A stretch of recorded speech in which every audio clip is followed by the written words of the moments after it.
ರಾಜ್ಯ ರಾಜಕಾರಣದಲ್ಲಿ Bengaluru tunnel war ತಾರಕಕ್ಕೇರಿದೆ. BJP ಹಾಗೂ ಕಾಂಗ್ರೆಸ್ ನಾಯಕರ ನಡುವೆ ಸಮರ ಶುರುವಾಗಿದೆ. ರಾಜ್ಯ ಸರ್ಕಾರ 30 ರಿಂದ 35 ಕಿಲೋಮೀಟರ್ ಉದ್ದದ ಟನಲ್ ರೋಡ್ ಪ್ರಾಜೆಕ್ಟ್ ಕೈಗೆತ್ತಿಕೊಂಡಿದೆ. ಈ ಯೋಜನೆಗೆ 43,000 ಕೋಟಿ ಖರ್ಚು ಮಾಡ್ತಿದೆ. ಮೊದಲ ಹಂತದಲ್ಲಿ 18 ಕಿಲೋಮೀಟರ್ ಸುರಂಗ ನಿರ್ಮಾಣಕ್ಕೆ ಡಿಕೆ ಶಿವಕುಮಾರ್ ಮುಂದಾಗಿದ್ದಾರೆ. ಆದರೆ ಸರ್ಕಾರದ ಈ ಪ್ರಾಜೆಕ್ಟ್ಗೆ ರಾಜ್ಯ ಬಿಜೆಪಿ ವಿರೋಧ ವ್ಯಕ್ತಪಡಿಸಿದೆ. ಅದರಲ್ಲೂ ಡಿಕೆ ಶಿವಕುಮಾರ್ ಹಾಗೂ ಸಂಸದ ತೇಜಸ್ವಿ ಸೂರ್ಯ ನಡುವೆ ದೊಡ್ಡ ಯುದ್ಧ ಶುರುವಾಗಿದೆ. ಅದಕ್ಕಾಗಿ ಸ್ವತಃ ತೇಜಸ್ವಿ ಸೂರ್ಯನೇ ಡಿಕೆ ಶಿವಕುಮಾರ್ ಭೇಟಿ ಮಾಡಿ ಮನವಿ ಮಾಡಿದ್ರು. ಅದಕ್ಕೆ ಡಿಕೆ ಶಿವಕುಮಾರ್ ಅವನಿನ್ನು ಎಳಸು, ಅವರು ಹೇಳಿದ್ದ ಹಾಗೆ ಕೇಳೋಕ್ಕಾಗಲ್ಲ ಅಂದಿದ್ರು. ಇದಕ್ಕೆ ತೇಜಸ್ವಿ ಸೂರ್ಯ ಕೌಂಟರ್ ಕೊಟ್ಟಿದ್ದಾರೆ. ವಿಪಕ್ಷ ನಾಯಕ ಅಶೋಕ್ ಜೊತೆ ಸೇರಿ ಲಾಲ್ಬಾಗ್ಗೆ ಹೋಗಿ ಟನಲ್ ವಿರೋಧಕ್ಕೆ ಸಹಿ ಸಂಗ್ರಹಿಸಿದ್ದಾರೆ. ಬೆಂಗಳೂರಿನ ಅನೇಕ ನಾಯಕರು ಇದಕ್ಕೆ ವಿರೋಧ ವ್ಯಕ್ತಪಡಿಸಿ ಸೈನ್ ಮಾಡಿದ್ದಾರೆ.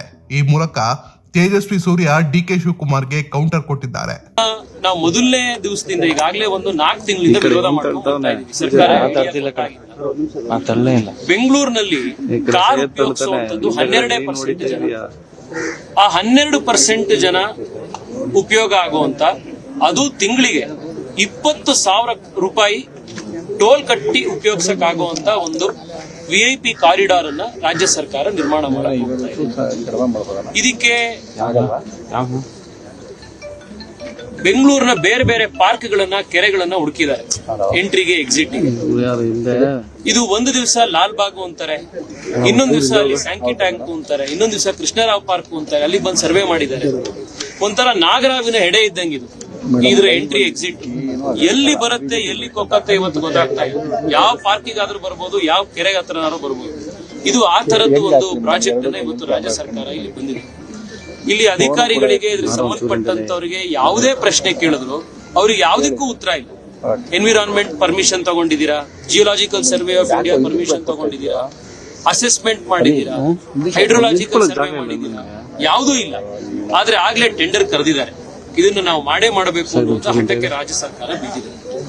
ಇದು ಬೆಂಗಳೂರಿನ ಮತ್ತು ರಾಜ್ಯ ಸರ್ಕಾರವನ್ನ ಆರ್ಥಿಕವಾಗಿ ಕಂಪ್ಲೀಟ್ ಆಗಿ ದಿವಾಳಿ ಎಬ್ಸೋದಕ್ಕಿರುವಂತ ಇನ್ನೊಂದು ಯೋಜನೆ. ಇವತ್ತು ಈ ಪ್ರಾಜೆಕ್ಟ್ ಎಷ್ಟು ಫೈನಾನ್ಷಿಯಲಿ ಅನ್ವಯಬಲ್ ಅಂದ್ರೆ DPR ನಲ್ಲೇನೆ ಅವರೇ ಹೇಳ್ಬಿಟ್ಟಿದ್ದಾರೆ. 7,500 ಕೋಟಿ ರೂಪಾಯಿನ ವಯಬಿಲಿಟಿ ಗ್ಯಾಪ್ ಫಂಡಿಂಗ್ ಆಗಿ ಕಾಂಟ್ರಾಕ್ಟರ್ ಕೊಡಬೇಕು ಅಂತ. ಈ 7,500 ಕೋಟಿ ಎಲ್ಲಿಂದ ತರ್ತೀರಾ? ಸಾಲ ಮಾಡಿ ತರ್ತೀರಾ? ಅಂದ್ರೆ ಕಾಂಟ್ರಾಕ್ಟರ್ಗೆ ಈ ಪ್ರಾಜೆಕ್ಟ್ ಮಾಡಿ ಅವನ್ ಕೈ ಸುಟ್ಕೋತಾನೆ ಅಂತ ಮುಂಚೆನೆ ಗೊತ್ತಿರೋದ್ರಿಂದ ನೀವೇ 7,500 ಕೋಟಿ ರೂಪಾಯಿ ಅವನಿಗೆ ಗಿಫ್ಟ್ ಕೊಡಕ್ ಹೋಗ್ತಾ ಇದೀರ. ವಯಬಿಲಿಟಿ ಗ್ಯಾಪ್ ಫಂಡಿಂಗ್ ಅಂದ್ರೆ ಅದೇನೆ. ಇಲ್ಲಿ ಎಕ್ಸಿಟ್ ಲಾಲ್ಬಾಗ್ನ ಹಾಪ್ಕಾಮ್ಸ್ ಹತ್ರ ಬರ್ತಾ ಇದೆ, ಒಂದು ಎಂಟ್ರಿ ಎಕ್ಸಿಟ್ ಪಾಯಿಂಟ್.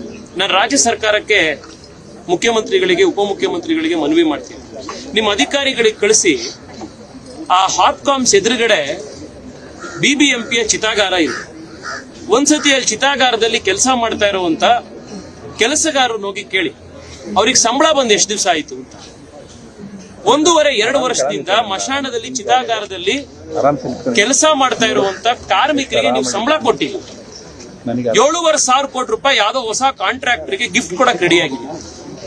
ಇದು ಈ ರಾಜ್ಯ ಸರ್ಕಾರದ ಒಂದು ಯೋಜನೆ. ಇದನ್ನ ಭಾರತೀಯ ಜನತಾ ಪಾರ್ಟಿ ಸಂಪೂರ್ಣವಾಗಿ ಆಸ್ ಅ ಪಾರ್ಟಿ ಇದನ್ನ ನಾವು ವಿರೋಧ ಮಾಡ್ತಾ ಇದ್ದೀವಿ. ಇದು ತೇಜಸ್ವಿ ಸೂರ್ಯ ವಿರೋಧ ಮಾಡ್ತಾ ಇರೋದಲ್ಲ. ಇದು ಯಾರೋ ಒಬ್ಬರ ವೈಯಕ್ತಿಕ ವಿರೋಧ ಅಲ್ಲ. ಇದು ಸಾರ್ವಜನಿಕರ ವಿರೋಧ, ಬೆಂಗಳೂರಿನ ಜನರ ವಿರೋಧ. ಭಾರತೀಯ ಜನತಾ ಪಾರ್ಟಿ ಒಂದು ಧ್ವನಿಯಾಗಿ ಜನರ ವಿರೋಧವನ್ನ ನಾವು ಇವತ್ತು ವ್ಯಕ್ತಪಡಿಸ್ತಾ ಇದ್ದೀವಿ. ಕೋರ್ಟ್ ನಲ್ಲೂ ಕೂಡ ಡಿಸೆಂಬರ್ 9ನೇ ತಾರೀಕು ಹಿಯರಿಂಗ್ ಇದೆ. ಕೋರ್ಟ್ ಕೇಳುವಂತ ಯಾವ ಪ್ರಶ್ನೆಗೂ, ನಾವು ಕೇಳ್ತಿರುವಂತ ಪ್ರಶ್ನೆಗೆ ಅಧಿಕಾರಿಗಳಿಗೆ ಸರ್ಕಾರದ ಹತ್ರ ಉತ್ತರ ಇಲ್ಲ. Public preservation, park preservation act ಉಲ್ಲಂಘನೆ ಆಗ್ತಾ ಇದೆ, ಜಿಯೋಲಾಜಿಕಲ್ ಆಕ್ಟ್ ಉಲ್ಲಂಘನೆ ಆಗ್ತಾ ಇದೆ, ಹೈಡ್ರೋಲಾಜಿಕಲ್ ಸರ್ವೆ ಮಾಡಿಲ್ಲ, ಆಕ್ವಿಫರ್ ಸರ್ವೆ ಮಾಡಿಲ್ಲ. ಇದನ್ನ ಯಾವುದನ್ನು ನಮಗೆ ಉತ್ತರ ಕೊಡಕ್ಕಾಗ್ದೇ ಇದ್ದಾಗ ಇನ್ ಕೋರ್ಟ್ಗೆ ಹೆಂಗ್ ಉತ್ತರ ಕೊಡ್ತಾರೆ ಅನ್ನೋದನ್ನ ಅವತ್ತು ನಾವು ನೋಡೋಣಂತೆ. ಈ ಟನಲ್ ರೋಡ್ ವಿರೋಧಿಸ್ತೀವಿ. ಬೆಂಗಳೂರಿಗೆ ಬೇಕಾಗಿರುವಂತ ಮೆಟ್ರೋ, ಬೆಂಗಳೂರಿಗೆ ಬೇಕಾಗಿರುವಂತ ಒಳ್ಳೆ ಫುಟ್ಪಾತ್ಗಳು, ರಸ್ತೆಗಳು, ಅದನ್ನ ಆದಷ್ಟು ಬೇಗ ಮಾಡಿ ಅಂತ ಮತ್ತೊಮ್ಮೆ ಸರ್ಕಾರಕ್ಕೆ ಆಗ್ರಹ ಮಾಡ್ತಾ ಇದ್ದೀವಿ. ಇನ್ನು ನೀವು ನಿತಿನ್ ಗಡ್ಕರಿ ಅವರದನ್ನ ಕೇಳಿದ್ರಿ. ಈ ಕಾಂಗ್ರೆಸ್ನವರು ನಿತಿನ್ ಗಡ್ಕರಿ ಅವರು ಯಾವುದೋ ಸಂದರ್ಭದಲ್ಲಿ ಬೇರೆ ಇನ್ಯಾವುದೋ ಒಂದು ಪ್ರಾಜೆಕ್ಟಿಗೆ ಸಂಬಂಧಪಟ್ಟಂತೆ ಮಾತಾಡಿದ್ದಂತ ಒಂದು ವಿಡಿಯೋವನ್ನ ಹಿಂದೆ ಮುಂದೆ ಇಲ್ದಲೆ ಕಟ್ ಮಾಡಿಬಿಟ್ಟು ಈ ಐಡಿಯಾ ಕೊಟ್ಟಿರೋದೇನೆ ನಿತಿನ್ ಗಡ್ಕರಿ ಅವರು ಅನ್ನೋ ರೀತಿ ಇವತ್ತು ರಿಜ್ವಾನ್ ಅರ್ಷದ್ ಅವರಾಗಿರ್ಲಿ ಕಾಂಗ್ರೆಸ್ನವರಾಗ್ಲಿ ಇವತ್ತು ಬಿಂಬಿಸ್ತಾ ಇದ್ದಾರೆ. ನಾನು ನಿತಿನ್ ಗಡ್ಕರಿ ಅವ್ರ ಹತ್ರ ಮಾತನಾಡಿ ಅವರಿಗೆ ಈ ಪ್ರಾಜೆಕ್ಟ್ ಬಗ್ಗೆ ಹೇಳಿದೆ. ಗಾಬರಿ ಆಗ್ಬಿಟ್ರು ಅವರು, ಹಿಂಗಿದ್ಯಾ ಈ ಪ್ರಾಜೆಕ್ಟ್ ಅಂತ. ನಿತಿನ್ ಗಡ್ಕರಿ ಅವರೇನೆ ಈ ಪ್ರಾಜೆಕ್ಟ್ ಅನ್ನ ವಿರೋಧಿಸ್ತಾರೆ. ಈಗ ಅವ್ರು ಹೇಳಿದ್ರಿಂದ ಶುರು ಮಾಡ್ತಿದ್ದೀರಲ್ಲ, ಈಗ ನಾಳೆ ಅವ್ರು ವಿರೋಧಿಸಿದ ಮೇಲೆ ತಕ್ಷಣ ಬಿಟ್ಬಿಡ್ತೀರಾ ಇದನ್ನ? ಈಗ ನಿತಿನ್ ಗಡ್ಕರಿ ಅವರು ಇದ್ರ ವಿರುದ್ಧ ಮಾತನಾಡ್ತಾರೆ. ಅವರು ಮಾತನಾಡಿದ ಮೇಲೆ ಇದನ್ನ ಮಾರನೇ ದಿವಸ ನೀವು ಕೈ ಬಿಡಬೇಕು. ಯಾಕೆಂದ್ರೆ ಇವತ್ತು ನೀವು ಈ ಪ್ರಾಜೆಕ್ಟ್ ಅನ್ನ ಯಾಕೆ ಶುರು ಮಾಡಿದೀರಿ ಅಂದ್ರೆ ಗಡ್ಕರಿ ಅವರು ಹೇಳಿದ್ರು ಅದಕ್ಕೆ ಶುರು ಮಾಡಿದೀರಿ ಅಂತ ಇದೆ. ಈ ಗಡ್ಕರಿ ಅವರು ನಾಳೆ ಡೆಲ್ಲಿಗೆ ವಾಪಸ್ ಬಂದ ಮೇಲೆ ಈ ಪ್ರಾಜೆಕ್ಟ್ ಸರಿ ಇಲ್ಲ, ಈ ಪ್ರಾಜೆಕ್ಟ್ ಅನ್ವಯಬಲ್ ಅನ್ನುವಂಥದ್ದನ್ನ ಗಡ್ಕರಿ ಅವರು ಹೇಳಿದ್ಮೇಲೆ ಮಾರನೇ ದಿವಸ ನೀವು ಇದನ್ನ ಬಿಡಬೇಕು. ಇದು ಕಾಂಗ್ರೆಸ್ನವರೇ ನಾವು ಮಾಡ್ತಾ ಇರುವಂತ ಸವಾಲು. ಆದರೆ ಡಿಕೆ ಶಿವಕುಮಾರ್ ಮಾತ್ರ ಬಿಜೆಪಿಯ ಈ ಸಹಿ ಅಭಿಯಾನಕ್ಕೆ ತಿರುಗೇಟು ಕೊಟ್ಟಿದ್ದಾರೆ. ಟನಲ್ ಬದಲು ಏನ್ ಮಾಡಬೇಕು ಅಂತ ಬಿಜೆಪಿಯವರೇ ಹೇಳಲಿ ಅಂತ ರೀಕೌಂಟರ್ ಕೊಟ್ಟಿದ್ದಾರೆ. ಜಾಗೃತಿ ಮೂಡಿಸ್ಲಿ. ನಾನು ಈಗಾಗಲೇ ಹೇಳಿದ್ದೀನಿ, ಅಶೋಕ್ ಅಧ್ಯಕ್ಷತೆಯಲ್ಲೇ ಒಂದು ಸಮಿತಿ ಮಾಡ್ತೀನಿ, ರೆಡಿ ಇದ್ದೀನಿ ನಾನು. ಅವರೇ ಯಾರು ಮೆಂಬರ್ ಮಾಡಬೇಕು ಅಂತ ಹೇಳಿ ಅದು ಮಾಡಕ್ಕೆ ಹೇಳಿದ್ದೀನಿ. ಇದು ನನ್ನ ಆಸ್ತಿ ಅಲ್ಲ, ಇದು ಇಲ್ಲ ಯಾರ ಆಸ್ತಿನೂ ಅಲ್ಲ. ಇದು ಸಾರ್ವಜನಿಕರಿಗೋಸ್ಕರ ನಾವು ಮಾಡ್ತಾ ಇರೋಂತ ಒಂದು ಯೋಜನೆ. ನಾನು ಎಲ್ಲ ಅಧ್ಯಾಯ ಮಾಡಿದ್ದೀನಿ. ನಾನು ಲಾಲ್ಬಾಗ್ನ ಹಾಳು ಮಾಡಕ್ಕೆ ಮೂರ್ಖನಲ್ಲ. ಲಾಲ್ಬಾಗ್ ಇತಿಹಾಸ ಕೂಡ ನನಗೆ ಗೊತ್ತಿದೆ. ಲಾಲ್ಬಾಗಲ್ಲಿ ಎಷ್ಟು ಜಾಗ ಉಪಯೋಗ ಆಗ್ತಾ ಇದೆ, ಎಷ್ಟು ಉಪಯೋಗ ಆಗ್ತಾ ಇಲ್ಲ ಅನ್ನೋದು ಕೂಡ ಗೊತ್ತಿದೆ. ರಾಜಕಾರಣ ಮಾಡಬೇಕು. ಇಡೀ ಬೆಂಗಳೂರಲ್ಲಿ ಟನಲ್ ಅಲ್ಲಿ ಮೆಟ್ರೋ ತಗೋಬರ್ಲಿಲ್ವಾ? ಟನಲ್ ಇಂದ ತಾನೇ ಮೆಟ್ರೋ ಬಂದಿದ್ದು. ಇವ್ರು ತಂದಿದ್ರಾ ಅದನ್ನ? ಹೋಗಿ ತೆಗ್ದು ದಾಖಲೆ ತೆಗೆಸಿ ನೋಡ್ಲಿ.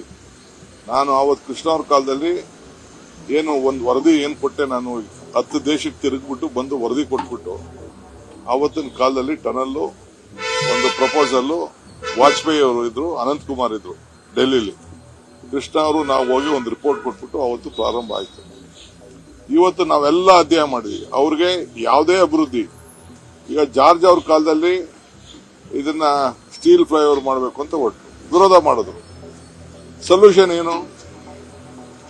ಈಗ ಅವ್ರು ಹೇಳ್ತಾ ಇದ್ದಾರೆ, ಯಾರೊಬ್ಬ MP ಬಂದು ಮಾತಾಡ್ತಾ ಇದ್ದಾರೆ, ಇದನ್ನ ರೈಲ್ ಮಾಡಿ ಅಂತ ಅಂದ್ಬಿಟ್ಟು. ಎಲ್ಲಿದೆ ರೈಲ್ ಮಾಡಕ್ಕೆ? ಸೆಂಟ್ರಲ್ ಗವರ್ಮೆಂಟ್ ಇದೆ, ಮಾಡ್ಲಿ ರೈಲು. ಅದೇನೋ RTPS ಇದನ್ನ ಮಾಡ್ಬೇಕಂತೆ, ಅದೇ ನಾವು BRTS. ಏನಂತ ತಲೆ ಇದೆಯಾ? ಬೆಂಗಳೂರಲ್ಲಿ ಎಲ್ಲರೂ ಜಾಗ ಇದೆಯಾ RTPS ಮಾಡಕ್ಕೆ? ದಿನಕ್ಕೆ 100 ಜನ ಸಾಯ್ತಾರಷ್ಟೇ. ಜಾಗ ಎಲ್ಲಿದೆ? ಈಗ ಹುಬ್ಳಿಲಿ ಟ್ರಯಲ್ ಮಾಡಿದ್ರು ಪಾಪ ಜಗದೀಶ್ ಶೆಟ್ಟರು, ಇವತ್ತು ಸಕ್ಸಸ್ ಆಗಿಲ್ಲ. ಅದು ಮಾಡಕ್ಕೆ ಎಲ್ಲಿ ಜಾಗ ಇದೆ ಹೇಳಿ? It is not possible. Practical ಆಗಿ ಅದೆಲ್ಲ ಪಾಸಿಬಲ್ ಇಲ್ಲ. ಸೊಲ್ಯೂಷನ್ ಕೊಡ್ಲಿ. ಟೀಕೆ ಮಾಡೋದು, ವಿರೋಧ ಪಾರ್ಟಿ ಟೀಕೆ ಮಾಡೋದು ಅದು ಬೇರೆ ವಿಚಾರ. ಒಂದು ಸೊಲ್ಯೂಷನ್ ಕೊಡ್ಲಿ. ಸೊಲ್ಯೂಷನ್ ಕೊಟ್ಟಾಗ ಖಂಡಿತ ಒಳ್ಳೆ ಸೊಲ್ಯೂಷನ್ ಅಂದ್ರೆ ಒಪ್ಕೋಣ. ಈಗ ಅವರು ಸಹಿ ಸಂಗ್ರಹ ಮಾಡ್ತಾ ಇರಲ್ಲ, ನಾನು ಒಂದು ಕರೆ ಕೊಡಕ್ಕೆ ಗೊತ್ತಿದೆ ನನಗೂ. ಸಹಿ ಸಂಗ್ರಹ ಅವ್ರಕಿನ್ನ ಸಂಘಟನೆ, ಅವ್ರೊಂದು ಸಂಸ್ಥೆ ಇಟ್ಕೊಂಡು ಸಂಘಟನೆ ಮಾಡ್ತಾ ಇರ್ಬೋದು. ನನಗೆ ಸಂಸ್ಥೆನೇ ಇಲ್ಲ, ಬರೀ ಪಕ್ಷದಲ್ಲಿ ನಾವು ಸಂಘಟನೆ ಮಾಡ್ತಾರೆ. ಅವರು ಸಂಘಟನೆ ಒಂದು RSS ಸಂಘಟನೆ ಇಲ್ಲ ಅಂತಂದ್ರೆ ಅವ್ರ ಪಾರ್ಟಿ ಝೀರೋ. ಇವತ್ತೇನಾರು ಅವ್ರ ಪಾರ್ಟಿ ಬದುಕಿದೆ ಅಂದ್ರೆ RSS ಇಂದ. ಅವ್ರು ಬೇರೆ ಏನೇನು ಅವ್ರ ಹತ್ರ ಏನು ಅಸ್ತ್ರ ಏನಿಲ್ಲ. ಅಲ್ಲೂ ಎಲ್ಲ ಒಂದು 20% ಬಿಟ್ರೆ ಮಿಕ್ಕಿದವರೆಲ್ಲ ಪೊಲ್ಯೂಟ್ ಆಗೋಗ್ಬಿಟ್ಟಿರೋರೆ. ದಳದಿಂದ ಹೋಗಿರೋರು, ಕಾಂಗ್ರೆಸ್ ಇಂದ ಹೋಗಿರೋರು, ಬೇರೆ ಬೇರೆ ಪಾರ್ಟಿಯಿಂದ ಹೋಗಿರೋರು ಅಲ್ಲೂ ಇರೋದು ಎಲ್ಲ ಗೊತ್ತು. ಈಗ ನಾನು ಅದ್ರ ಬಗ್ಗೆ ಚರ್ಚೆ ಮಾಡೋದು ಬೇಡ. ಅವರು ಸಹಿ ಸಂಗ್ರಹ ಮಾಡ್ತಾ ಇದಾರೆ, ಬಹಳ ಸಂತೋಷ. ಮಾಡ್ಲಿ, ಜಾಗೃತಿ ಮೂಡಿಸ್ಲಿ, ಸೊಲ್ಯೂಷನ್ ಕೊಡ್ಲಿ ಅಷ್ಟೇ.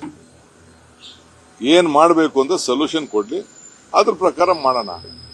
ಏನು ಯಾವ ರೀತಿ ಆಲ್ಟರ್ನೇಟಿವ್ ಮಾಡಬೇಕು, ಬೇರೆ ಏನಿದೆ ಅನ್ನೋದು ಕೂಡ ತಿಳಿಸ್ಲಿ ಅವರು. ಅದು ಕೂಡ ಗಮನಿಸಕ್ಕೆ ನಾನು ತಯಾರಿದ್ದೀನಿ. ಅಶೋಕ್ ಅವರು ಒಂದು ಗಂಭೀರ ಆರೋಪ ಮಾಡಿದ್ದಾರೆ ಸರ್. ಬಿಜೆಪಿ ನಾಯಕರಿಗೆ ಧಮಕಿ ಹಾಕ್ತಾ ಇದ್ದಾರೆ. ರಾಮಮೂರ್ತಿಗಾಯ್ತು, ತೇಜಸ್ವಿ ಸೂರ್ಯಗಾಯ್ತು, ಎಲ್ಲರಿಗೂ ಧಮಕಿ ಹಾಕ್ತಾ ಇದ್ದಾರೆ.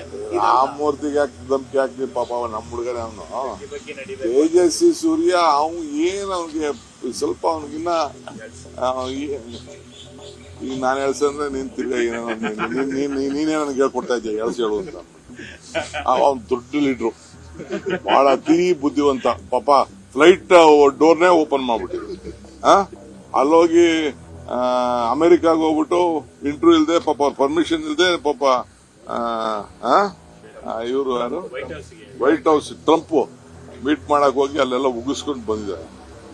ಆಮೇಲೆ ಕಾರ್ ಬೇಡ ಅಂತ ಹೇಳ್ತಿದ್ದ, ಬಂದು ನನ್ನ ಹತ್ರ ಒಂದು ಅರ್ಜಿ ಕೊಟ್ಬಿಟ್ಟು ಮದುವೆ ಆಯ್ತಾ ಇದ್ದೀನಿ ಅಂತ ಅಂದ್ಬಿಟ್ಟು ಒಂದು ಅರ್ಜಿ ಬೇರೆ ಕೊಟ್ಬಿಟ್ಟು ಹೊಸ ಕಾರ್ಗೆ ಬೇರೆ ಅರ್ಜಿ ಹಾಕ್ತಿದ್ರು. ಮದುವೆಕ್ಕಿಂತ ಮುಂಚಿತವಾಗಿ ಲೆಟರ್ ಇದೆ, ಬೇಕಾದ್ರೆ ನಿಮ್ಗೆ ರಿಲೀಸ್ ಮಾಡುವಂತ ನಾನು ಮಾಡ್ತಿದ್ದ, ನಮ್ಮ ಸರ್ಕಾರಕ್ಕೆ ಕೊಟ್ಬಿಟ್ಟು ಎಲ್ಲ ಇದೆ. ಈಗ ನೋಡಿದ್ರೆ ಮೆಟ್ರೋ ಮನಿ ಎಲ್ಲ ಅಂತ ಹೇಳ್ತಾರೆ. ಕಾರ್ ಬಿಟ್ಬಿಟ್ಟು ಓಡಾಡ್ಲಿ ನೋಡೋಣ, ಎಲ್ಲ ಬಿಜೆಪಿ ಲೀಡರ್ಗಳು ಕಾರ್ ಬಿಟ್ಬಿಟ್ಟು ಎಲ್ಲ ಬಸ್ಸಲ್ಲಿ ಮೆಟ್ರೋ ಅಲ್ಲಿ ಓಡಾಡ್ಲಿ, ಯಾರು ಬೇಡ ಅಂತಾರೆ, ಆಟೋಲ್ ಓಡಾಡ್ಲಿ. ಎಲ್ಲ ಇದು ಯಾರು ಈ ಡ್ರಾಮಾಗಳೆಲ್ಲ ಯಾರು ಕೇಳ್ತಾರೆ? ತೇಜಸ್ವಿ ಸೂರ್ಯ ಹೇಳ್ತಿದ್ದಾರೆ ಕಾರ್ ಇರೋರು ಬರೀ 100% ಅಷ್ಟೇ, ಉಳಿದವರೆಲ್ಲ ನೀನ್ ಬಿಡಪ್ಪ ಫಸ್ಟ್, ಬೇರೆಯವ್ರು ಬೇಡ. ನಿನ್ಗೆ ಯಾಕೆ ಹೊಸ ಕಾರ್ ಬೇಕಾಗಿತ್ತು ಮದುವೆ ಮಾಡ್ಕೊಳಕ್ಕೆ ಮುಂಚಿತವಾಗಿ? ಸೋಷಿಯಲ್ ಜಸ್ಟಿಸ್, ಸೋಷಿಯಲ್ ಅಪ್ಲಿಕೇಶನ್ ಅಲ್ಲ, ಏನ್ ಸ್ಟೇಟಸ್? ಓಡಾಡು, ಟ್ರೈನ್ ಅಲ್ಲೇ ಓಡಾಡು, ಮೆಟ್ರೋ ಓಡಾಡು. ಯಾರು ಬೇಡ ಅಂತ ಹೇಳಿದವ್ರು ನಿನ್ಗೆ? ಸತೀಶ್ ಅಶೋಕ್ಗೆ ನಾನು ಹೇಳ್ತಾ ಇದ್ದೀನಿ, ನಿನ್ನ ನೇತೃತ್ವದಲ್ಲೇ ನಿನ್ನ ಅಧ್ಯಕ್ಷತೆಯಲ್ಲೇ ಒಂದು ಕಮಿಟಿ ಮಾಡ್ತೀನಿ. You please give a suggestion. ಯಾರು ಬೇಕು ಮೆಂಬರು, ನೀವೇ ಯಾವ ಟೆಕ್ನಿಕಲ್ ಪೀಪಲ್ ಹೇಳ್ತೀರಾ ಹೇಳಿ, ಆ ಟೆಕ್ನಿಕಲ್ ಪೀಪಲ್ಲೇ ಹಾಕೋಣ. You give a solution.